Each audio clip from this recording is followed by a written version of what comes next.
কিন্তু আল্লাহ রসুল সাল্লাল্লাহু আলাইহি ওয়াসাল্লাম আঙ্গুল দিয়ে শুধু ইশারা করেছে।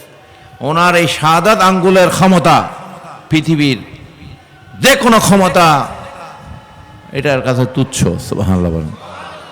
এই ক্ষমতা তো কার ক্ষমতা? আল্লাহর ক্ষমতা। নবী রসুলদের হচ্ছে মৌজেজা।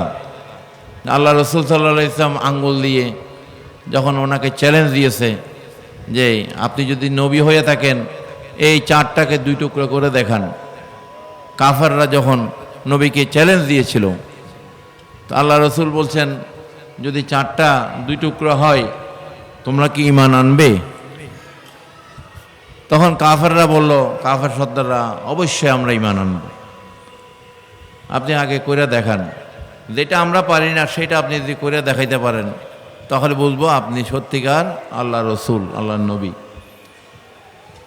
কোরআন শরীফে আয়াত আসছে সূরা কামারের মধ্যে, ইকতারাবাতিস সাআতু ওয়া শাক্কাল কামার। চাঁদ দুই খণ্ড হয়ে গেছে। আমরা জানি চাঁদ সূর্য খণ্ড খণ্ড হলে সেদিন কিয়ামত হবে। কি হবে? কিয়ামতের আলামত কি? চাঁদ সূর্য খণ্ড খণ্ড হয়ে যাবে। কিন্তু ওই দিন কিয়ামত হওয়ার জন্য চাঁদ খণ্ড হয়নি। আমার নবীর মৌজেজা, নবীকে চ্যালেঞ্জ দিয়েছে, এটা চ্যালেঞ্জ আল্লাহ নিয়েছে। সুবহানাল্লাহ বলেন। কে নিয়েছে? এবং নবীও চ্যালেঞ্জ নিয়েছে, যেন নবীর সাথে কে আছে? আল্লাহ আছে। যেহেতু উনি নবী আল্লাহ, উনি রসুল আল্লাহ, এই জন্য চ্যালেঞ্জটাও নিয়ে নিছে। সুবহানাল্লাহ বলেন। নবীজি এই কাফেরদেরকে নিয়ে পাহাড়ের চূড়ায় উঠলেন। সে পাহাড় এখনো আছে। নিচে থেকে তোমরা ভালো করে যদি দেখতে না পাও, চলো সবাই পাহাড়ের চূড়ায় উঠি, চূড়া থেকেই এটাকে তোমাদের দেখাই। সেদিন পূর্ণিমার চাঁদ ছিল। সুবহানাল্লাহ বলেন। ফুল মুন, পুরো চাঁদ ছিল। তো নবীজি ওনার শাহাদাত আঙ্গুলি দিয়ে এভাবে শুধু ইশারা করেছে চাঁদকে। কি করেছে? শুধু ইশারা করেছে। চাঁদ দুই দিকে ঠিক মাঝ বরাবর ভাগ হয়ে দুই পাল্লা দুই দিকে চলে গেছে। সুবহানাল্লাহ।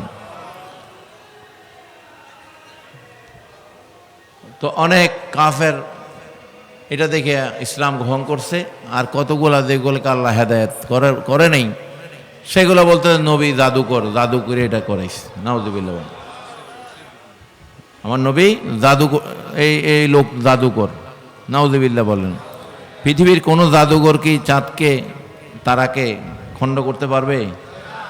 এখনও আণবিক বোমা বলেন, পারমাণবিক বোমা বলেন, পৃথিবীর শক্তিশালী যত দেশই হোক, চাঁদের গায়ে একটা আসর দিতে পারবে যে পৃথিবীর জমিন থেকে মিসাইল বলেন, যত কিছুই বলেন, এখনও ক্ষমতা হয়নি কিয়ামত পর্যন্ত চাঁদের গায়ে একটা টোকা দেবার ক্ষমতা নাই।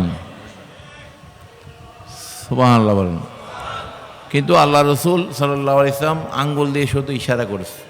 ওনার এই শাহাদাত আঙ্গুলের ক্ষমতা পৃথিবীর যে কোনো ক্ষমতা এটার কাছে তুচ্ছ।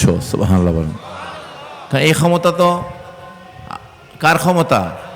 আল্লাহর ক্ষমতা। সুবহানাল্লাহ বলেন। এই জন্য আল্লাহর ওলি, আল্লাহর নবী রসুল, ওনাদের ক্ষমতা হচ্ছে আল্লাহর ক্ষমতা। এখানে শিরিক বেদাতের কোনো সম্পর্ক নাই। আপনি যদি বিশ্বাস করেন, বিশ্বাসে মিলাই বস্তু, তর্কে বহুদূর। তর্কে করলে করতে পারবেন, কিন্তু মিলাইতে পারবেন না, কি হাসিল করতে পারবেন না।